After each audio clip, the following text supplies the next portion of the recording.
कहा जाए कि उसका प्राण जो है जीवित बचे। ये देखिए लगातार बम फोड़ के ये बताया जा रहा है कि हमला होगा तो ऐसा होगा। यहाँ अब सही बताएं तो हम गांव देहात के आदमी हैं, हमको बहुत कुछ यहाँ समझ में नहीं आया है। एक ही चीज़ समझ में आया है कि यहाँ जौन कुछ भी हो रहा है वो पाकिस्तान का माइक के लिए हो रहा है। सिंधु की कीमत भारत इस तरह से लेगी कि उनके आने वाली सास पुश्ते याद करेंगी कि मुझसे हो पाया तो मैं आज ही जाके मैं पाकिस्तान को जो भी हो सकता मैं उसका करारा जवाब दे सकता था। लेकिन सर यहाँ पे कैजुअलिटी, हम लोग मॉक ड्रिल प्रैक्टिस कर रहे हैं यहाँ पे। अगर पाकिस्तान वाले तुम लोग सुन रहे हो तो हम लोग ये ड्रिल प्रैक्टिस करेंगे और तुम लोग को ऐसा करारा जवाब हर वक्त और हर जगह देते रहेंगे। तो भारत माता की, भारत माता की। यही कहेंगे, दूध मांगोगे तो खीर देंगे, कश्मीर मांगोगे तो चीर देंगे। भारत माता की। देखिए ये दुश्मन देश का जहाज जो है ऊपर मंडरा रहा है, और अगर जहाज आपके पास आता है, आपके शहर पे आता है, हमला करता है तो आपको कैसे बचाव करना है? बंकर में जाना है। बंकर नहीं है तो एक बंकर मेट्रो सिटीज़ में होता है, और वो होता है मेट्रो स्टेशन। दिल्ली में जो लोग उनके पास मेट्रो स्टेशन है वो उसके नीचे जा सकते हैं। अगर नहीं हो सकता है तो अपने घरों में ही रहना है। अगर नहीं है तो मेट्रो के पिलर के नीचे रहना है। ये सारी चीज़ें कल हमने देखी, यहाँ पर ये सारी चीज़ें बताई जा रही हैं। ठीक है, क्या मॉक ड्रिल में क्या सीखने को मिला? देखिए सर, मॉक ड्रिल में आज हमें बहुत सारी चीज़ें सीखने को मिली। जैसा कि गवर्नमेंट का जो भी प्रोफार्मा आया था कि मॉक ड्रिल होगा शाम को और किस किस जगहों पे ऑर्गेनाइज किया जाएगा, तो बेसिकली हम लोग ये मॉक ड्रिल देखने के लिए आए थे। हम लोग हमारे देश के युवा हैं और हमारी आने वाली जितनी भी पीढ़ियां हैं उन्हें एक अच्छा संदेश हम देंगे, क्योंकि इससे पहले मॉक ड्रिल हमारी 1971 में हुई थी, जो कि अब मॉक ड्रिल हमारी 2025 में हो रही है। इस समय सभी देशों में, विदेशों में जितने भी बॉर्डर स्तर पर, युद्ध स्तर पर जो भी तैयारियाँ हो रही हैं, बहुत ही अच्छे पैरामीटर्स पे हो रही हैं। इसी के साथ साथ यहाँ के लोगों को अवेयर किया जा रहा है कि आप कैसे सुरक्षित रहें और आपके साथ वाले, बगल वाले कैसे सुरक्षित रहें। यहाँ मॉक ड्रिल देखने के लिए हम लोग आए थे। मैंने हेलमेट लगा के रखा है कि अगर इन केस हमें कोई भी चीज़ें देखने में, समझने में अगर कोई चीज़ें हो रही हैं जो चीज़ हमें नुकसान कर सकती हैं, तो उससे हम अपने आप को थोड़ा बचा के रखें। अच्छा। और मैं अपने साथ अपने दोस्त को भी लेकर के आया हूँ, और इसी के साथ हमने इंस्टाग्राम पे लाइव भी हुआ था कि हमारी जितनी भी पीपल कम्युनिटी है उन सभी लोगों को हम ये सचेत कर सकें, ये बता सकें कि हमारे आसपास में जैसे भी आप लोग रहें, अगर इस प्रकार की कोई भी घटना होती है तो आप हमेशा अवेयर रहें। अपने आप को फर्स्ट एड करना पहली बात। दूसरा ये कि आप किसी सेफ जगह पे रहें। आपका घर है तो आप किसी पिलर के साथ में या किसी हार्ड सरफेस के नीचे आप छिप रहें। कम से कम अपने पास आप वाटर स्टोरेज रखें, एक रेडियो रखें, और अपने फ़ोन और चार्जर जितनी भी चीज़ें हैं उनको सेफली चार्ज अप करके रखें, जिससे आप आने वाली अगर स्थितियाँ प्रतिकूल होती हैं तो उनसे आप निपटारा कर सकें। दूसरी चीज़ ये सर, यहाँ मॉक ड्रिल में हम लोग आएँ, कई सारी चीज़ें हमें देखने को मिली। जैसे हमें फर्स्ट एड वहाँ पर देखने को मिला। अगर अग्निशमन वाली कोई चीज़ हो जाती है तो उसको किस तरीके से मैनेज करना है, ये सारी चीज़ों को सीखा गया। और हम लोगों ने नहीं सीखा, बाकी हमने जितने भी हमारे रिलेटिव से, दोस्त से, उन सभी को बताया था, यहाँ पे बुलाया भी था। वो सब मॉक ड्रिल देख करके अभी जा भी चुके हैं। और यहाँ पे जो भी पैरामीटर्स पे यहाँ पे तैयारियां की गई थी, ये देखिए रेस्क्यू करके ले जा रहे हैं। हाँ, तो जैसा आपने देखा ना, अभी इस तरीके का मॉक ड्रिल चल रहा है। तो ये बाबा की नगरी है, यहाँ पे जो बोला जाता है करके भी दिखाया जाता है। और यहीं पे नहीं, जो पहलगाम का जो अटैक हुआ था उसके लिए पूरी जनता में आक्रोश भरा पड़ा था। पूरे 140 करोड़ देशवासी यही चाह रहे थे कि यहाँ पे कुछ ना कुछ जरूर इस पे एक्शन लिया जाए। विश्वजीत जी, आपको क्या ड्यूटी दी गई है? क्या ड्यूटी दी गई आपको? क्या हो गया? चलिए, क्या सीखा भाई साहब आपने मॉक ड्रिल में? बंद बोलना कम है, ये सीखा। आपने क्या सीखा भाई? हमने ये सीखा कि हम अपने आप को कैसे सिक्योर कर सकते हैं। ठीक है, कि अगर आपदा आती है या फिर कोई ऐसी घटना होती है तो हम अपने आप को कैसे बचाएं, कैसे अपना बचाव करें। चलिए, मॉक ड्रिल किया क्यों जा रहा है? ये मॉक ड्रिल किया जा रहा है इसलिए कि जो भी जिन्हें ज्ञात नहीं है कि हम ऐसे आपदा पर कैसे अपना डिफेंस करें और क्या करें। ठीक है, तो उस समय हम अपने उस सिचुएशन में अपने आप को कैसे हैंडल करें, खुद का बचाव कैसे करें, अपने परिवार को कैसे बचाएं। अच्छा जी, तो आप बताइए, आप क्या सीखा आपने? हमने सीखा मतलब कि ब्लैकआउट के बारे में पहली बार हमने जाना कि हाँ पूरा अंधेरा कर दिया जाएगा, खुद का डिफेंस करना है।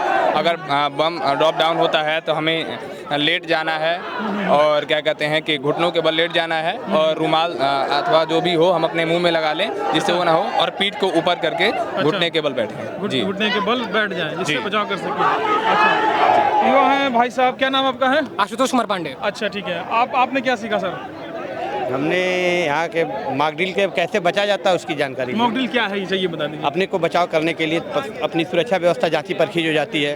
हमारी सुरक्षा व्यवस्था कितनी चुस्त दुरुस्त है, हमको आगे क्या करना चाहिए अपने लिए, समाज के लिए, देश के लिए, अपने अगल बगल के लोगों के लिए। ऐसा मान लीजिए कुछ कंडीशन आ जाती है कि हमला हो रहा है, हवाई जहाज से दुश्मन देश आके बम गिरा रहा है, तो उस समय क्या करेंगे? सबसे पहले हमें अपने घरों की, अगर आप खुली जगह पे हैं, सबसे पहले हमें लेट जाना चाहिए।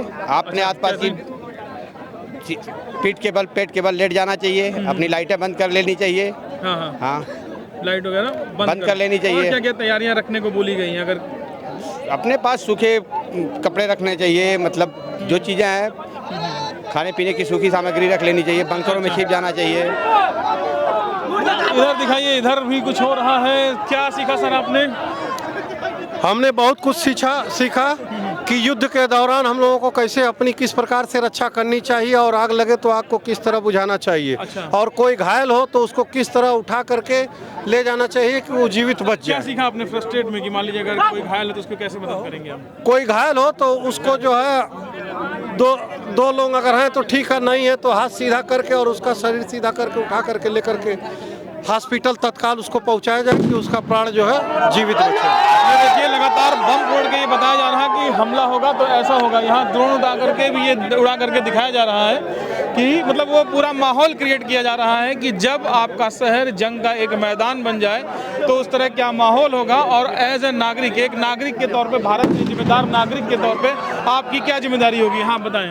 हाँ, क्या जिम्मेदारी होगी भारत के नागरिक के तौर पे? भारत के नागरिक के तौर पर सबसे बड़ी जिम्मेदारी ये है कि भारत के सुरक्षा में और रक्षा में हम लोग भी, हर भारतीय कर्तव्य होता है कि वो अपना अपना जो है जितना योगदान कर पाए उतना योगदान करे इस राष्ट्र की रक्षा के लिए। और ये हम लोगों के ऊपर अभी संकट की घड़ी है और इस संकट की घड़ी में हम लोगों को एकजुट रहना पड़ेगा और सबको मिलजुल करके ही रहना पड़ेगा। सबको मिलजुल के रहना, एक दूसरे की मदद करनी है और अफवाह पे ध्यान नहीं देना। अफवाह पे ध्यान नहीं देना, ये बहुत सही बात आपने कही है। अफवाह पे- ना अफवाह पे ध्यान देना और ना ही अफवाह फैलाना है, क्योंकि अगर अफवाह फैलेगी तो जो स्थिति होगी वो कंट्रोल से बाहर हो सकती है। और हमारे जो फायर फाइटर्स हैं, जो पुलिस प्रशासन के लोग हैं, जो मेडिकल टीम है, उनको काम करने में भी दिक्कत हो सकती है। सर बताएं, आपने क्या सीखा? सर अब सही बताएं तो हम गांव देहात के आदमी हैं, हमको बहुत कुछ यहाँ समझ में नहीं आया है। एक ही चीज़ समझ में आया है कि यहाँ जौन कुछ भी हो रहा है वो पाकिस्तान का माइक के लिए हो रहा है।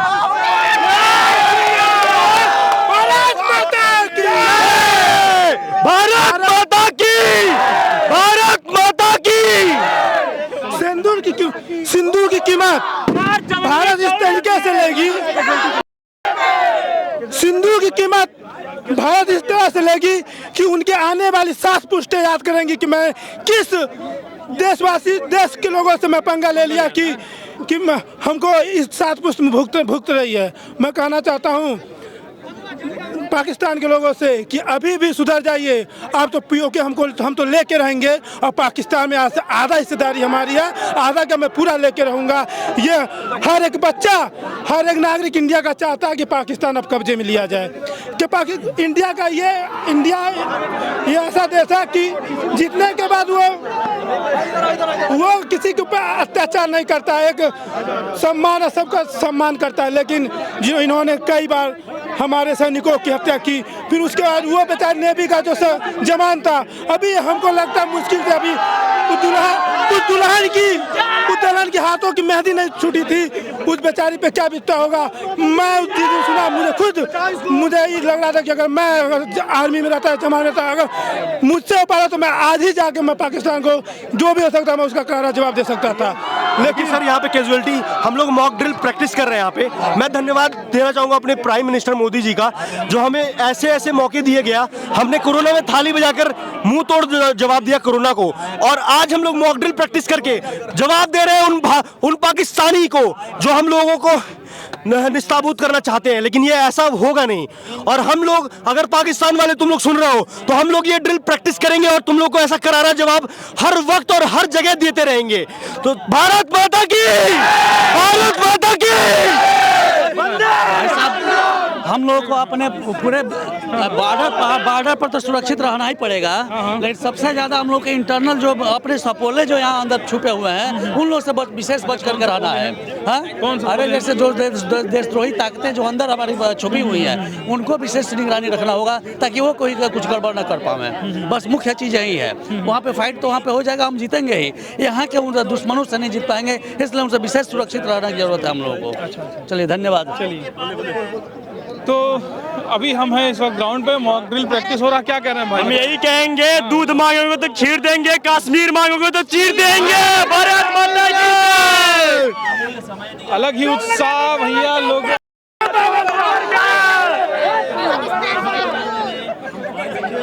अलग उत्साह है, लेकिन इस तरह की नारेबाजी नहीं होनी चाहिए। हाँ,